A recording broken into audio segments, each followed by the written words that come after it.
Olá, alunos! Prestem atenção no vídeo a seguir para responder a questão. Então a gente observa aí, né, que no mundo em geral, né, ainda se consome muito carvão, né? Então ainda é utilizado muito aí as termoelétricas, ainda utilizam muito desse recurso. E se você observar a recomendação que você fez ali de usina solar, eólica, geotérmica, está até tudo junto, né? Porque somadas isso mundialmente corresponde a 6% apenas, né?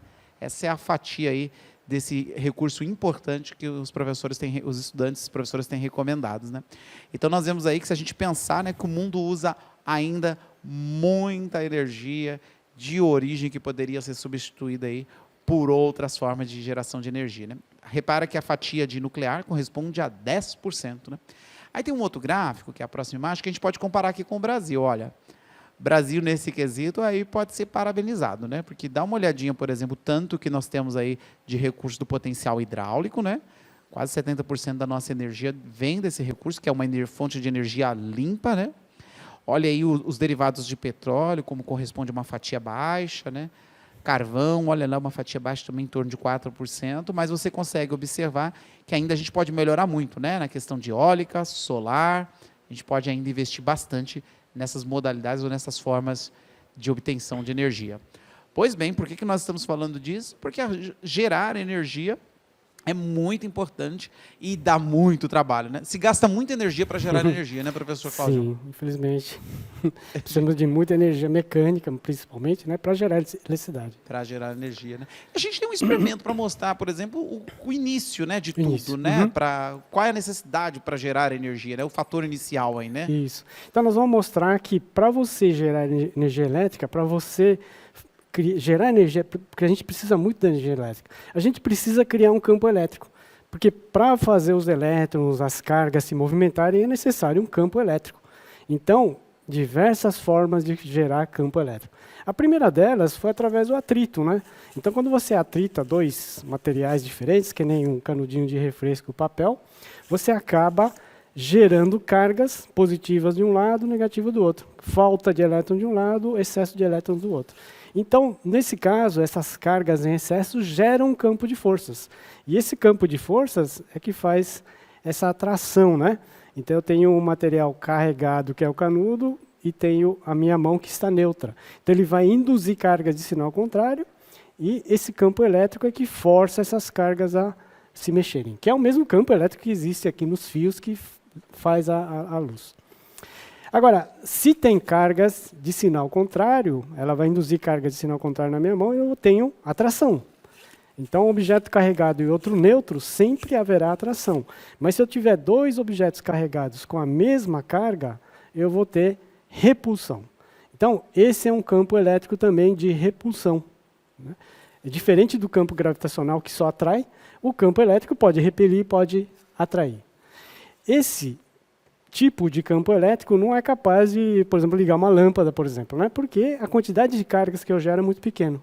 Então, apesar de ter uma tensão, né, uma voltagem grande, eu não consigo gerar uma carga suficiente para ligar uma lâmpada.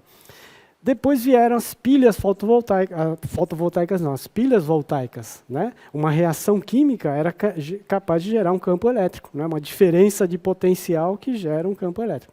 Então, veja, eu tenho aqui placas de zinco e de cobre, né? Essa aqui é a origem, né, da palavra pilha, né? Nós conhecemos as pilhas, que a gente utiliza na lanterna, no radinho, e a origem pilha vem do empilhamento de placas, cobre, zinco, cobre, zinco. Então aqui eu tenho placas, eu tenho zinco de um lado, cobre do outro, né? Zinco de um lado, cobre do outro. E os terminais, né? Terminais é onde você termina a sua ligação, eu tenho uma de zinco e outra de cobre. Então nós vamos fazer aqui uma pilha de volta, né? Do Alessandro Volta. Aqui é vinagre com um pouco de sal, né? Um vinagre, um meio ácido, pode ser um meio básico também. Então, eu vou umedecer esse tecido. Estamos produzindo uma pilha ao vivo aqui, ao vivo, né? exatamente. Então, tenho uma placa de cobre, coloco aqui o tecido e, em seguida, eu coloco o zinco. Vai formando uma pilha. Uma pilha, exatamente. Então, são pares cobre e zinco. Aqui é cobre, né, que já foi soldado aqui, aqui zinco. Então aqui já tem um outro par cobre-zinco. Né? Então eu posso fazer isso. Cada par desse gera mais ou menos 0,7 volts. Então se eu fizer uma ligação em série, eu vou somando essas voltagens. Né? Então se eu quiser 100 volts, é só colocar a quantidade certa para dar os 100 volts. Porque quando a gente vê fotos de pilhas antigas, né, eram pilhas enormes, né? Ah, exatamente. Altas, né? Então essa era uma outra forma de obter um campo elétrico para você movimentar as cargas, né, e gerar uma corrente elétrica. É por isso que é também chamado de energia química, né? Como Exatamente. A gente está vendo uma reação química aí, né? Exatamente, uma reação química. Bom, e aí o final, então eu termino com zinco, né? E no final aqui, o par zinco e cobre. Eu posso ligar, por exemplo, um ventiladorzinho aqui, né? Ligo aqui nos terminais. Aí você vê que o ventiladorzinho, né, funcionando. Se eu desligar, né, se eu afastar, eu não tenho mais a corrente elétrica, né? E como ele está veloz, aí mostra que o potencial aí gerado foi alto, né? Isso. Eu posso também ligar uns LEDs. Né? Então aqui tem uns LEDs, né? Um até que está queimado aqui. Então se você desconectar, né, a pilha não gera mais. Então essa é uma outra forma de gerar um campo elétrico através de uma reação química. Mas tudo isso era um pouco complicado porque a pilha vai gastando, quer dizer, essas placas vão se corroendo e uma hora termina, né? Não tem mais. Agora, uma outra maneira mais interessante de gerar eletricidade veio através de Faraday. Então, Faraday descobriu uma coisa bem interessante: transformar a energia mecânica em energia elétrica. Então, para isso a gente vai mostrar, né, como que se gera eletricidade por meio desse ímã. Aqui eu tenho um ímã, né? O ímã tem um campo chamado campo magnético.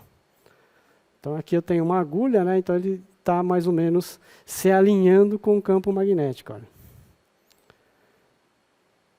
Então aqui é uma agulha, né, de ferro, de costura. Então você tem aqui um campo magnético em volta desse ímã. Agora, Faraday descobriu uma coisa bem interessante, que se você tem um campo magnético no espaço, né, que está parado, ele não gera nada a não ser o seu campo magnético. Mas se você pegar esse campo magnético, esse ímã, e movimentar, o movimento desse campo magnético, a variação do campo magnético vai gerar um campo elétrico. E se eu tiver um fio aqui, esse campo elétrico vai fazer os elétrons se movimentarem. Tá? Então, essa é uma outra maneira de gerar um campo elétrico, só que esse campo elétrico não tem diferença de potencial. Ele é uma força eletromotriz. Esse campo elétrico ele circunda aqui, conforme você varia. Então, para isso, a gente pode usar uma bobina. Né? Na verdade, aqui eu tenho um fio bem comprido, esmaltado, foi enrolado. Aqui eu tenho mais ou menos umas 800 espiras. E aqui eu tenho 2 LEDs. Né? Então, quando você varia, né, o campo magnético aqui perto da espira, ele vai gerar um campo elétrico, e esse campo elétrico vai gerar uma corrente. Esse campo elétrico, então, ele é fechado, né, é um circuito fechado.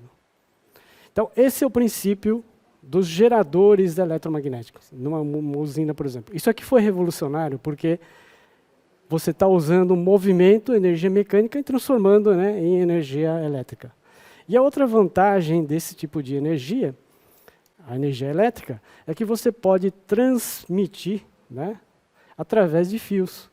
Né, um campo elétrico através de fios. Então, aqui tem um LED, ele está ligado aqui nos terminais, né?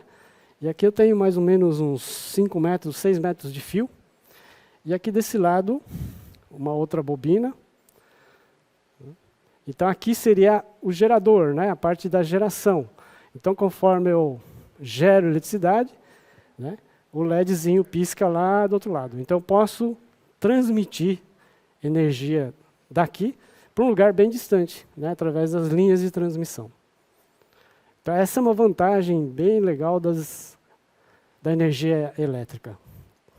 E nesse trabalho, né, a gente já tem até uma problemática, né? Porque um dos grandes problemas na hora de gerar energia elétrica é a transmissão, né? Porque produzir energia é um desafio. Transmitir é o outro desafio, é um Outros- capítulo à par, né? Exatamente.